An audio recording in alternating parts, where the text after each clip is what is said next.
ভারতের দাদাদেরকে বলতে চাই, পাকিস্তানের সাথে যুদ্ধ লাগলে বাংলার মুসলিম জনতা চুপ থাকবে না। হয়তো আমরা ফিলিস্তিনে যাইতে পারি নাই, কারণ ফিলিস্তিনে যাওয়ার আমাদের ভিসা ছিল না। ফিলিস্তিনে যাওয়ার জন্য তোদের ভিসা ছিল না, নাকি নিচে দুটো বিচি ছিল না? যে কাদের নেই এটা তো মানুষ ভালো করেই জানে। নিজের বিচি বানানোর জন্য তোরা প্রতিদিন সকালে খাস গরুর মুত। ভাই এটা হচ্ছে পাকিস্তানের মিসাইল, আর এটা হচ্ছে বাংলাদেশের মিসাইল। আচ্ছা বুঝলাম, তাহলে তোদের মিসাইলটা কই? না এত ছোট যে খালি চোখে দেখা যায় না। पाकिस्तान हूँ मैं, जिंदाबाद हूँ। पाकिस्तान जिंदाबाद था, जिंदाबाद है और जिंदाबाद रहेगा। সে নয় ঠিক আছে, কিন্তু প্যান্টে যেন হেগে ফেলিসনি।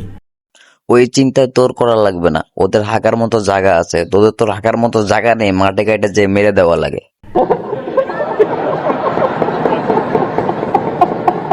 ভারতের একজন সাংবাদিক আছে, মলম বিক্রেতা নাকি কি বলে, তো ময়ূক তার জন্য রাখছি। এটা কোথায় দিব তা বললাম না, মানে তার জন্য রাখছি আমি এটা।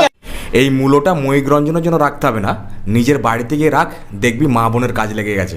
বাংলাদেশের মা বোনকে নিয়ে তোকে ভাবতে হবে না, তাদের জন্য তাদের স্বামীরা আছে। তোদের দেশের মেয়েরা যেরকম না পারার অভাবে রাস্তাঘাটে পেটি বের করে ঘোরে, ওদের জন্য আমি 2-3 ট্রাক পাঠাই দিচ্ছি, বাড়ি বাড়ি পৌঁছায় দিয়ে আসিস। ভাই পাকিস্তানের ওপর মিসাইল হামলা করছে ভারত, আর ধোঁয়া বেরোচ্ছে আমাদের এই বাংলাদেশের চাচাদের পেছন থেকে। পাকিস্তানের উপরে যত হামলা চলতেছে, আমরা মুসলমান পাকিস্তানের পক্ষেই থাকবো, আর আমাদের মুসলমান যত ক্যান্টিন আছে সব মুসলমানের পক্ষেই থাকা উচিত। দুই দেশের যুদ্ধ, আসলে এই যুদ্ধের মধ্যে কোন দেশ এগিয়ে বা কোন দেশ জিতবে আপনি মনে করেন? পাকিস্তান। কেন পাকিস্তানের কথা মনে হলো? মুসলমান রাষ্ট্র, তারপর আছে সাহসও বেশি, শক্তিও বেশি। আমরা মুসলিম, অবশ্যই আমরা মুসলিম কান্ট্রিকে সাপোর্ট করব। বাংলাদেশের অধিকাংশ মুসলিম পাকিস্তানকে সাপোর্ট করছে, তার কারণ পাকিস্তান মুসলিম রাষ্ট্র। আর আমাদের ভারতের অধিকাংশ মুসলিমরা কাকে সাপোর্ট করছে? থাক ভাই আর বললাম না, আশা করি আপনারা সব বুঝতেই পারছেন। ইন্ডিয়া বাংলাদেশের মধ্যে লড়াই চলছে, কিন্তু আমাদের এই বাংলাদেশের পিছন জ্বালা করছে। কি কি কি ভাই, ভয়েসটা আবার একটু শোনেন। ইন্ডিয়া বাংলাদেশের মধ্যে লড়াই চলছে, কিন্তু আমাদের এই বাংলাদেশের পিছন জ্বালা করছে। ভাই আপনারা কিছু মনে করেন না, যে সকালে গরুর মুখ খাওয়ায় নেই তো এই জন্য কথা একটু উল্টো পাল্টা হয়ে যাইতেছে। পাকিস্তান চলমান যে সংঘাত, সেই সংঘাতে আসলে আপনি কোন দলকে সমর্থন করেন, পাকিস্তান না ভারতকে? আমি পাকিস্তানকে সমর্থন করি। আমি যেহেতু মুসলমান, আমি মুসলমানকে সাপোর্ট করবো, পাকিস্তান। তাই আজ যাদের পিছন জ্বালা করছে, সেই বাংলাদেশের লুঙ্গি বাহিনীদের লুঙ্গি চাগিয়ে পিছনে জ্বালাতে একটু করে মলম লাগাবো। চলেন বন্ধুরা, ওর মলমটা উল্টো বলে ওর পাছায় লাগাই দিয়ে আসি।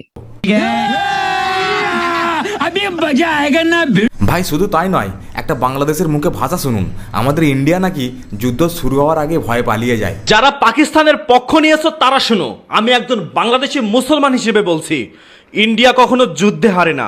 প্রয়োজনে যুদ্ধ শুরু হওয়ার আগে তারা পালিয়ে যায়। এই ভাইটার কথা কি আসলে সত্য কিনা মিথ্যা, এটা আপনারা কমেন্টে বলে যান। ভাই যুদ্ধ শুরু হওয়ার আগে কিভাবে দেশবাসীকে সচেতন করা যায়, তার জন্য মক ড্রিলের প্রস্তুতি হয়।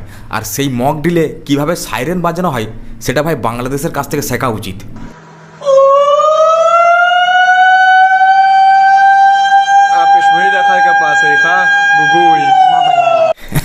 বোকাচোদা, এটা ওর একটা প্রতিভা। এরকম প্রতিভা কয়েকজনের আছে, তোদের তো খালি বাগানে বাগানে হাগার প্রতিভা, এছাড়া তোদের আর কি আছে? ভারত আমাদের প্রকাশ্য শত্রু, তাদের বিরুদ্ধে যদি যুদ্ধ ঘোষণা করতে, আমরা যুদ্ধ করব, প্রয়োজনে আবার যুদ্ধ হবে, কিন্তু ভারতের গোলামি হয়ে আমরা থাকবো না, আমাদের স্বাধীন দেশ। আরে দিদি, তোমরা তো ভুলে গেছো, আমাদের ভারতীয় নারীরা কালো তিরপরের আড়ালে থাকে না। আগে পর্দার আড়াল থেকে স্বাধীন হও, তারপর নয় স্বাধীনতার জন্য আমাদের ভারতের সাথে লড়াই করবে। বাংলাদেশের মেয়েদেরকে তো বাদই দিলাম, আগে তোরা পাকিস্তানের মেয়েদেরকে সামলা। একটা মেয়েকে তোরা যুদ্ধ বিমানকে ধ্বংস করে দিল।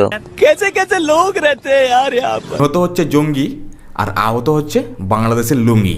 বাংলাদেশের লুঙ্গি আহত হচ্ছে না ইন্ডিয়ার যুদ্ধ বিমান ধ্বংস হচ্ছে, এটা তো বিশ্ববাসী দেখতেছে। কাছে যা টেকনোলজি আছে, যদি সেগুলো দিয়ে যদি পুরো বিশ্বের সাথে যুদ্ধ করে, তাহলে বাংলাদেশ অনায়াসে জিতে যাবে, ময়দানে নয় ফেসবুকেতে। আমাদের কাছে যদি কোনো কিছু নাই থাকে, তাহলে তোরা আয় না, বাংলাদেশটা দখল করে দেখা। ভাই আজ এই পর্যন্তই, পার্ট 2 লাগলে মুখে একটু হেগে দাও। ভাই এই ভিডিওতে কোনো লাইক কমেন্ট লাগবে না ভাই, শুধু শেয়ার লাগবে। শুধু শেয়ার করে এই ভিডিওটা পুরো বাংলাদেশবাসীর কাছে পৌঁছে দাও।